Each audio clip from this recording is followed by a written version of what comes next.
நாம் சுகமடைய வேண்டுமா? வியாதிகள் வருவதற்கு முன்பாக சுகத்தை பேணிக்கொள்ள வேண்டுமா? இந்த கேள்வியை நாம் மனதில் கேட்கும் பொழுது என்ற அந்த எண்ணம் இருக்கிறது. வியாதி வந்துவிட்டால் இனி அதற்கான ஒரு காலத்தவணையின் மீது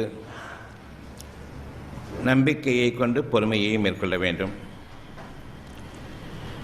நிச்சயமாக நம்முடைய உயிர் ஆற்றல் தீமைகளை நீக்கக்கூடியதாகவும் நன்மைகளை வளர்ந்தோங்க செய்யக்கூடியதாகவும் இருக்கிறது. அந்த எண்ணம்தான் நன்மையை நாடும்படி நம்மை தூண்டுகிறது. என்னுடைய எண்ணத்தின் மீது சத்தியமாக அழகையும் நன்மையையும் சுகத்தையும் ஆதரவையும் ஆறுதலையும் நிச்சயமாக விரும்பக்கூடியதாக இருக்கிறது. நீங்கள் அழகான வாழ்க்கையை வாழ வேண்டும், சுகமான வாழ்க்கையை வாழ வேண்டும், ஆற்றல் மிக்க வாழ்க்கையை வாழ வேண்டும். எண்ணங்களை நிறைவேற்றக்கூடிய அந்த ஞானங்களோடு நீங்கள் வாழ வேண்டும். ஒவ்வொரு சத்தியமும் நமக்கு விருப்பமாக நம்முடைய எண்ணத்தில் அறிவிக்கப்படுகிறது.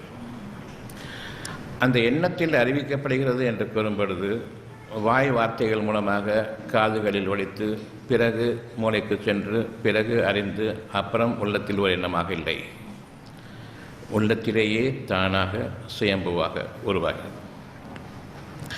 அழகானவை அனைத்தும் நாளைய வாழ்க்கை சம்பந்தப்பட்டது.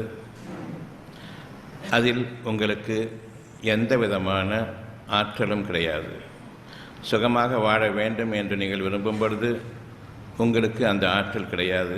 ஆனால் விரும்புங்கள். அந்த விருப்பத்திற்கு உங்களுக்கான சூழ்நிலைகள் உங்களுக்கு உள்ளும் புறமும் நிகழும். அந்த எண்ணம் மறைவானது.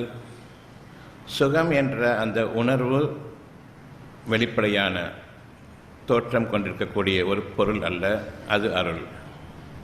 சுகத்தை உணர முடியுமே தவிர சுகத்தை பார்க்க முடியாது. சுகத்தை காசு கொடுத்து வாங்கக்கூடிய ஒரு பொருளாக கருத முடியாது. ஆனால் நாம் இன்று மருந்து மாத்திரைகள் என்று காசு கொடுத்து வாங்கக்கூடிய ஒரு பொருளாக அந்த சுகத்தை அமைத்து கொண்டிருக்கின்றோம். என் எண்ணத்திற்கு விரோதமாக எண்ணம் மறைவானது, அதற்கு பொருள் வடிவம் கிடையாது என்று தெரிந்த பின்னரும் நான் அந்த எண்ணத்தை பொருளாக மாற்றிக்கொண்டு ஊசியாகவும் மருந்தாகவும் மாத்திரைகளாகவும் டாக்டர்களாகவும் பார்த்து கொண்டிருக்கின்றேன் சுகம் என்று. உருவ வழிபாடு தவறாக போய்விட்டது.